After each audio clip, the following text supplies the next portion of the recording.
Coba bayangkan kalian yang masih remaja, dan belum pernah bermain satu pertandingan pun di NBA, tapi nama kalian sudah dikenal hampir di seluruh dunia. Itulah yang terjadi pada LaMelo Ball. Jauh sebelum menjadi bintang Charlotte Hornets, LaMelo sudah menjadi salah satu pemain muda paling ramai dibicarakan di dunia basket. Bukan hanya karena kemampuannya, tetapi juga karena keluarganya dan perjalanan karirnya yang benar-benar berbeda dari kebanyakan pemain NBA. Perjalanannya menuju NBA berbeda dari pemain biasa. Ia pernah bermain di sekolah menengah, mencoba karir profesional di luar Amerika, hingga akhirnya kembali dan membuktikan bahwa dirinya bukan sekadar pemain yang terkenal karena keluarganya. Dari pemain muda yang penuh kontroversi hingga menjadi salah satu NBA All-Star, bagaimana sebenarnya perjalanan karir LaMelo Ball sampai bisa berada di titik tersebut? Dan seberapa besar potensinya untuk menjadi salah satu bintang terbesar di NBA? LaMelo Ball lahir pada 22 Agustus 2001 di Chino Hills, California. Ia merupakan anak bungsu dari LaVar dan Tina Ball, setelah dua kakaknya Lonzo dan LiAngelo. Sejak kecil LaMelo sudah hidup di lingkungan yang sangat dekat dengan basket. LaVar kemudian melatih ketiga anaknya sejak usia muda. Bagi keluarga Ball, basket bukan sekadar olahraga, tetapi sudah menjadi bagian dari kehidupan sehari-hari. LaMelo bahkan pernah melompati satu tingkat kelas agar bisa lebih cepat bermain di level SMA. Perkembangan basketnya dianggap sudah cukup maju untuk menghadapi kompetisi yang lebih kuat. Dan keputusan itu akhirnya mempercepat kemunculan LaMelo di panggung nasional. Saat bermain di Chino Hills, LaMelo langsung mencuri perhatian. Pada musim 2015-2016, bersama Lonzo dan LiAngelo, mereka membantu Chino Hills menyelesaikan musim dengan rekor 35 kemenangan tanpa satupun kekalahan dan memenangkan gelar juara negara bagian California. Secara individu, LaMelo mencatat sekitar 26,7 poin, 11,9 rebound, dan 8 assist per game. Bahkan ada satu pertandingan yang membuat namanya semakin terkenal, yaitu saat LaMelo mencetak 92 poin dalam satu pertandingan. Tapi bukan cuma kemampuan basket yang membuat keluarga ini begitu terkenal. LaVar Ball punya cara yang sangat berbeda dalam mempromosikan anak-anaknya. Ia sering memberikan pernyataan yang sangat percaya diri tentang kemampuan ketiga anaknya. Akibatnya keluarga Ball mulai mendapatkan perhatian besar dari media olahraga. Pada 2017, LaVar bahkan membawa kehidupan keluarganya ke layar melalui reality show yang diberi judul Ball in the Family di Facebook Watch. Acara ini mengikuti kehidupan keluarga mereka, termasuk perjalanan basket mereka serta kehidupan keluarga di luar lapangan. LaVar dan Tina juga tercatat sebagai produser acara tersebut. Pada saat acara reality show itu dibuat, umur LaMelo baru sekitar 15 tahun. Jadi bayangkan saja di usia ketika kebanyakan pemain muda masih belum dikenal siapa-siapa, LaMelo sudah bermain di depan kamera, memiliki jutaan perhatian dari media sosial, dan namanya mulai dikenal oleh penggemar basket di seluruh Amerika. Namun popularitas itu juga memiliki sisi lain. Pernyataan LaVar yang sering kontroversial membuat Ball Family menjadi salah satu keluarga paling ramai dibicarakan dalam dunia olahraga.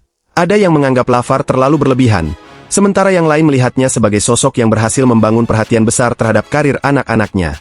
Dan LaMelo tumbuh tepat di tengah semua sorotan tersebut. Ia bukan hanya harus membuktikan bahwa dirinya pemain basket berbakat, tetapi juga harus membuktikan bahwa di balik nama besar Ball Family, dirinya memang memiliki kemampuan untuk mencapai NBA.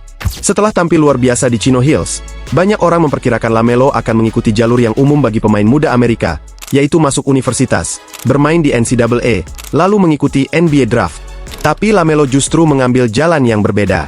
Pada 2017 ketika masih sangat muda, ia meninggalkan jalur basket SMA dan bergabung dengan tim BC Prinai di Lituania bersama LiAngelo. Keputusan ini cukup kontroversial. LaMelo yang masih remaja dan belum memiliki pengalaman bermain melawan pemain profesional. Bahkan performanya di Lituania juga belum langsung luar biasa. Namun pengalaman tersebut memberinya sesuatu yang tidak bisa didapatkan dari basket SMA. Kesempatan menghadapi pemain profesional dan merasakan tekanan kompetisi di level yang lebih tinggi. Setelah kembali ke Amerika, LaMelo bermain di Junior Basketball Association, liga yang didirikan oleh ayahnya. Disinilah sorotan terhadap keluarga Ball semakin besar. LaMelo kemudian kembali mengambil langkah berbeda.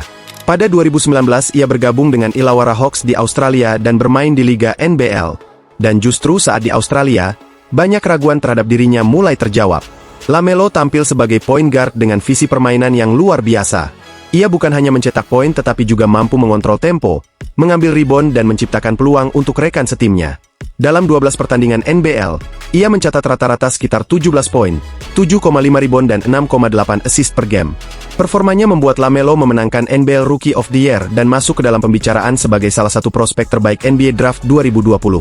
Sekarang pertanyaannya terhadapnya tinggal satu. Setelah semua perjalanan yang tidak biasa itu, seberapa tinggi LaMelo akan dipilih dalam NBA Draft? Jawabannya datang pada malam draft. Pada NBA Draft 2020, Charlotte Hornets memilih LaMelo Ball dengan pick ketiga. Saat itu Hornets sedang membangun ulang tim. Mereka punya beberapa pemain muda seperti Miles Bridges dan PJ Washington, sementara veteran seperti Gordon Hayward diharapkan membantu tim berkembang. LaMelo pun datang sebagai salah satu bagian utama dari masa depan Charlotte. Di musim rukinya, LaMelo langsung menunjukkan gaya bermain yang berbeda. Ia memiliki visi passing yang luar biasa, berani mengambil risiko dan mampu menciptakan peluang dari situasi yang terlihat biasa saja.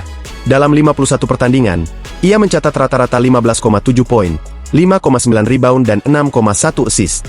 Ia juga menjadi pemain termuda dalam sejarah NBA yang mencatat triple-double pada saat itu. Sayangnya cedera pergelangan tangan membuatnya harus melewatkan bagian akhir musim. Meski begitu, performanya sudah cukup untuk membuat LaMelo memenangkan Rookie of the Year dan masuk ke All-Rookie First Team. Charlotte sendiri mulai terlihat sebagai tim muda yang menarik, tetapi masih belum cukup kuat untuk menjadi pesaing serius di wilayah timur. Kemudian datang musim 2021-2022. Di musim keduanya LaMelo berkembang sangat cepat. Rata-ratanya meningkat menjadi 20,1 poin, 6,7 rebound dan 7,6 assist per game. Dan untuk pertama kalinya, ia terpilih menjadi NBA All-Star pada usia ke-20 tahun. Hornets juga semakin menarik untuk ditonton. LaMelo, Miles Bridges dan PJ Washington menjadi bagian dari kelompok pemain muda yang membuat Charlotte terlihat punya masa depan. Mereka bahkan berhasil mencapai play-in. Tapi perjalanan mereka berakhir dengan cara yang cukup menyakitkan. Dalam pertandingan melawan Atlanta Hawks, Hornets kalah telak 132-103 dan harus kembali gagal masuk ke babak playoff. Lalu datang musim selanjutnya. Secara individu LaMelo justru semakin berkembang. Ia mencatat rata-rata 23,3 poin. Namun kondisi Hornets mulai semakin rumit. Cedera menimpa beberapa pemain penting yang membuat tim kesulitan mendapatkan hasil yang konsisten. Charlotte akhirnya hanya memenangkan 27 pertandingan sepanjang musim. LaMelo sendiri juga kembali mengalami masalah di pergelangan kaki. Dalam 3 musim pertamanya, perkembangan LaMelo sebenarnya sangat jelas. Dari rookie dengan 15 poin per game, ia berkembang menjadi All-Star dan kemudian menjadi pemain dengan lebih dari 23 poin dan 8 assist per game. Tetapi ada masalah yang mulai terlihat. LaMelo berkembang menjadi bintang, sementara Hornets masih kesulitan membangun tim yang mampu mengimbangi perkembangannya. Dan setelah musim ketiga itu, perjalanan LaMelo di Charlotte justru memasuki periode yang jauh lebih sulit.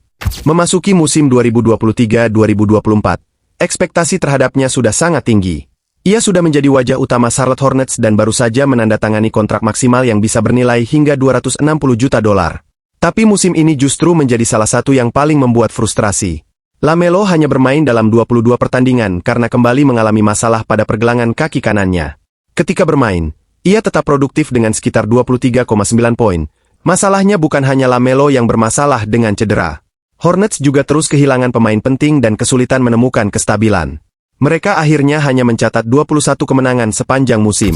Kemudian datang musim selanjutnya. LaMelo kembali menunjukkan kemampuan scoring yang semakin tinggi. Ia mencatat rata-rata 25,2 poin dalam 47 pertandingan. Salah satu momen terbaiknya terjadi pada Januari 2025 ketika LaMelo mencetak 60 poin melawan Washington Wizards dan menjadi rekor poin tertinggi dalam karirnya. Namun sekali lagi cedera menghentikan langkahnya. LaMelo mengalami masalah pada pergelangan kaki dan pergelangan tangan yang membuatnya kembali kehilangan banyak pertandingan. Di sisi lain Hornets juga masih berada dalam fase pembangunan ulang. Mereka memiliki pemain muda seperti Brandon Miller tetapi belum mampu menjadi tim playoff yang konsisten. Dan di tengah semua itu, LaMelo juga beberapa kali menjadi sorotan karena perilakunya. Salah satu yang paling ramai adalah ketika ia mendapat denda $35.000 dari NBA setelah insiden dengan Bam Adebayo dalam pertandingan. Ia juga mendapat denda $25.000 karena menggunakan bahasa kasar dalam wawancara setelah pertandingan. LaMelo bukan hanya menghadapi tekanan untuk tampil bagus. Ia juga harus menghadapi cedera, kondisi tim yang belum stabil dan sorotan di luar lapangan. Namun kemudian datang musim 2025-2026.